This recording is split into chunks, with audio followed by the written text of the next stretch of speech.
is the belief there, and I'll tell you why. Often I feel as though I used to see, for example, let's use an example, Wales. Wales, this is before they started beating the Springboks. It's like they would go 20, 30 points, let's say 20 points up against Africa, and somehow, somehow, they would always find a way to lose. Always. Similarly, Always. I've watched say maybe the Cheetahs rugby do this, where they'll be up in the tournament final. It's literally extra time, like the game's done. All we have to do is kick it out. And I've seen this on two athletes. The Olympic qualifiers was one, and there's also maybe say the Hong Kong, where we'll be ahead, the game's done, the opposite team get the ball, and somehow we find a way to of course to lose the game.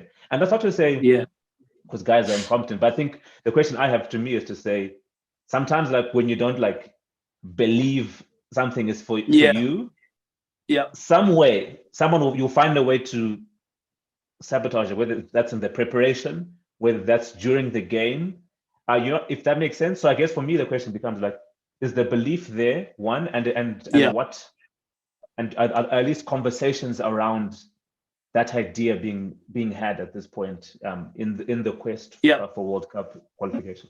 No, you're 100% right. I mean, I was involved in those two games. Well, I was involved in the one in Hong Kong, and I was injured in the Olympic qualifier where we lost right at the death. Literally, the same situation, pretty much identical.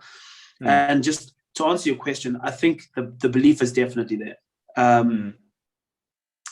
We've gone into this tournament or this period now where, the coaches we're starting to talk about it a lot more. We're starting to, in the way that we deal with the way that we talk about it, we're not saying things like if we qualify, it's when we qualify. So we're almost speaking it into existence.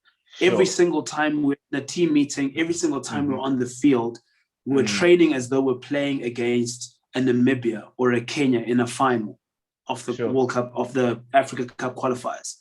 And I think that is so important, because if you start preparing yourself to play like you're playing in a final, by the time the final comes, you would have told yourself, I've played this a million times. I've literally done this a million times over and over again. And I feel like in the past, mental toughness was the biggest issue. That was the biggest issue. You could not fault our talent. Yes, our preparation was not great, but we made it work. We found a way to make it work.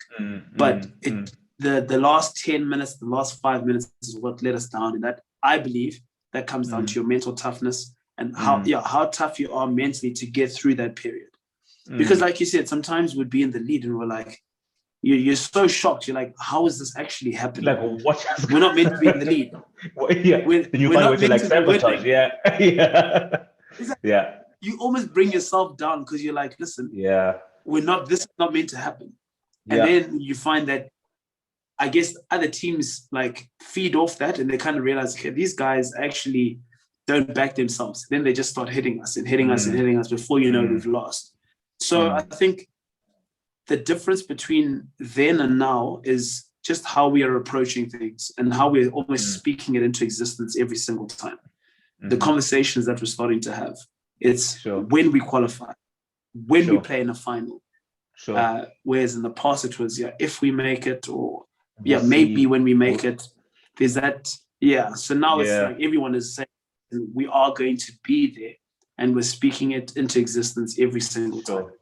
And it's that's wonderful, I guess. And then it's believing that Zimbabwe can be synonymous with excellence, and that we also deserve to have a place in the sun as well, with England, with New Zealand, with Scotland, or whoever, right? And I think that's like, that's critical.